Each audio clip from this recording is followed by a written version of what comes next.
Halo Sobat Matematika, pernahkah kalian melihat hasil survei di internet? Atau mendengar ramalan cuaca yang bilang, ada 80% kemungkinan hujan? Bahkan saat kalian bermain game, kalian seringkali mengandalkan persentase peluang untuk mendapatkan item langka. Semua ini adalah bagian dari dua ilmu matematika yang sangat kuat, statistika dan peluang. Statistika membantu kita mengumpulkan, menyajikan, dan menganalisis data untuk memahami apa yang sudah terjadi. Sementara peluang membantu kita memprediksi kemungkinan kejadian di masa depan. Keduanya saling melengkapi, menjadi alat penting untuk mengambil keputusan cerdas. Siap? Yuk, kita mulai. Data dan penyajiannya. Mengorganisasi fakta. Langkah pertama dalam statistika adalah mengumpulkan data. Setelah data terkumpul, kita harus menyajikannya agar mudah dipahami. 1. Tabel. Cara paling sederhana untuk mengorganisir data adalah dalam bentuk tabel. Tabel berisi baris dan kolom yang mengelompokkan data secara terstruktur. Contoh, mari kita catat ukuran sepatu 10 siswa.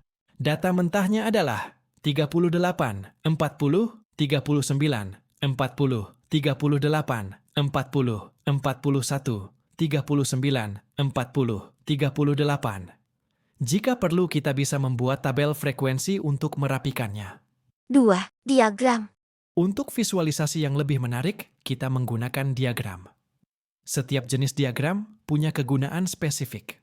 Diagram batang digunakan untuk membandingkan jumlah data dari berbagai kategori.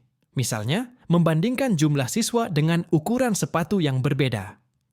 Diagram garis cocok untuk menunjukkan perubahan data seiring waktu. Misalnya, grafik yang menunjukkan naik turunnya suhu harian selama seminggu. Diagram lingkaran digunakan untuk menunjukkan proporsi atau persentase dari keseluruhan data. Satu lingkaran utuh mewakili 100%. Misalnya, menunjukkan persentase siswa yang menyukai mata pelajaran tertentu. Ukuran pemusatan data. Mencari nilai inti. Setelah data disajikan, kita bisa mulai menganalisisnya dengan mencari nilai-nilai pemusatan data. Ini adalah nilai-nilai yang mewakili pusat dari sekelompok data. 1. Min rata-rata. Nilai rata-rata dari sekelompok data dihitung dengan menjumlahkan semua nilai, lalu dibagi dengan jumlah datanya. Rumus, X bar sama dengan sigma X per N. X bar adalah simbol untuk min. Sigma X adalah jumlah semua data. N adalah banyaknya data. Contoh, nilai ulangan matematika 70, 80, 90, 70, 80. Min sama dengan 70 tambah 80 tambah 90 tambah 70 tambah 80 per 5 sama dengan 300. 90 per 5 sama dengan 78. Min adalah ukuran yang paling umum, tapi ia sensitif terhadap nilai ekstrim atau outlier. 2. Median nilai tengah. Nilai yang berada tepat di tengah-tengah data, setelah data diurutkan dari yang terkecil hingga terbesar. Contoh, banyak data ganjil.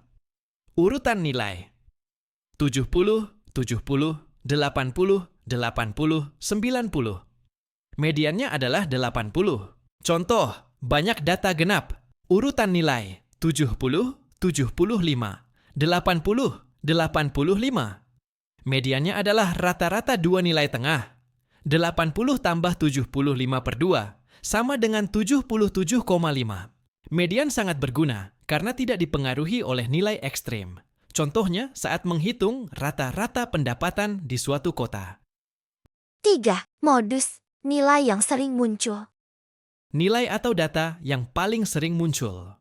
Contoh, data nilai 70, 80, 90, 70, 80. Nilai 70 dan 80 muncul dua kali. Jadi, modusnya adalah 70 dan 80. Dalam kasus ini, data memiliki dua modus. Modus adalah satu-satunya ukuran pemusatan yang bisa digunakan untuk data kualitatif. Misalnya warna favorit. Peluang. Memprediksi kemungkinan. Sekarang, kita beralih ke peluang. Peluang adalah ilmu yang mengukur seberapa mungkin sebuah kejadian akan terjadi. Sebelum menghitung peluang, kita perlu memahami dua konsep dasar.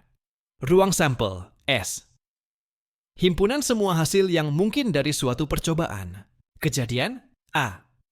Himpunan satu atau lebih hasil yang diinginkan. 1. Peluang klasik sederhana. Peluang dihitung dari perbandingan antara jumlah hasil yang diinginkan dengan jumlah semua hasil yang mungkin. Rumus PA sama dengan NA per NS. PA adalah peluang kejadian A. NA adalah jumlah hasil yang diinginkan. NS adalah jumlah semua hasil yang mungkin. Contoh, sebuah dadu dilempar 1 kali. Berapa peluang munculnya mata dadu genap? Ruang sampel, S. Himpunan 1, 2, 3, 4, 5, 6. Jadi NS sama dengan 6. Kejadian A, munculnya mata dadu genap. Himpunan 2, 4, 6. Jadi NA sama dengan 3. Peluang sama dengan PA, sama dengan 3 per 6, sama dengan 1 per 2, sama dengan 0,5. 2. Frekuensi relatif dan persentase. Peluang seringkali dinyatakan dalam bentuk persentase. Frekuensi relatif adalah perbandingan banyaknya suatu kejadian dengan jumlah percobaan yang dilakukan. Rumus: frekuensi relatif sama dengan banyaknya kejadian per banyaknya percobaan. Ini adalah peluang berdasarkan percobaan nyata, peluang empiris. Berbeda dengan peluang klasik yang teoritis. Contoh, sebuah koin dilempar 100 kali. Sisi gambar muncul 52 kali. Frekuensi relatif munculnya sisi gambar adalah 52 per 100, sama dengan 0,52. Dalam persentase, ini sama dengan 52%. Kesimpulan dan aplikasi. Membaca dan mengambil keputusan. Statistika dan peluang bukan hanya soal angka di buku. Mereka adalah alat yang sangat kuat. Statistika membantu kita melihat pola dari data di masa lalu untuk membuat keputusan cerdas. Misalnya, seorang pengusaha menganalisis data penjualan bulanan untuk menentukan strategi pemasaran yang paling efektif. Peluang membantu kita memprediksi risiko dan kemungkinan. Perusahaan asuransi menggunakan peluang untuk menghitung premi, dan perencana keuangan menggunakannya untuk memprediksi pasar. Bahkan peramal cuaca menggunakannya untuk memprediksi kemungkinan turun hujan.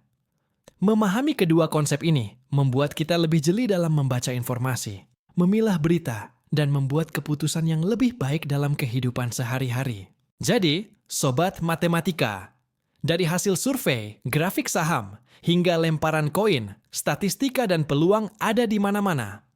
Mereka adalah mata dan telinga kita untuk memahami dunia yang penuh data ini.